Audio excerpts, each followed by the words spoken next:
Praise the lord દોસ્તો. પ્રભુ ઈસુના પવિત્ર નામમાં આપ સર્વનું હું સ્વાગત કરું છું. આજે આપણે જોઈશું કોલોસીઓને પત્ર 3 અધ્યાય 1 અને 2 કડી.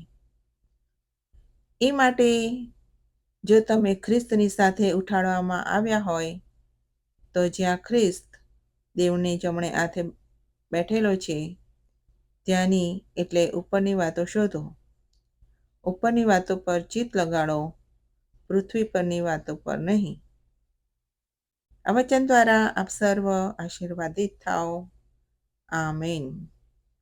પ્રિયો, આજે આપણે પ્રાર્થના કરીશું.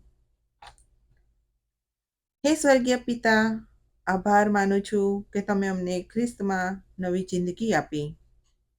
પ્રભુ, અમને સહાય કરો કે અમે પૃથ્વી પરની વસ્તુઓમાં નહીં પરંતુ ઉપરની વસ્તુઓમાં મન લગાવીએ.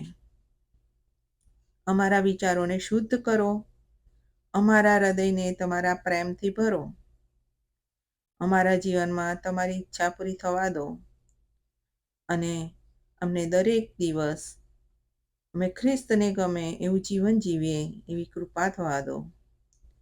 આ પ્રાર્થના પ્રભુ ઈસુ ખ્રિસ્તના નામથી માંગીએ છીએ. આમેન.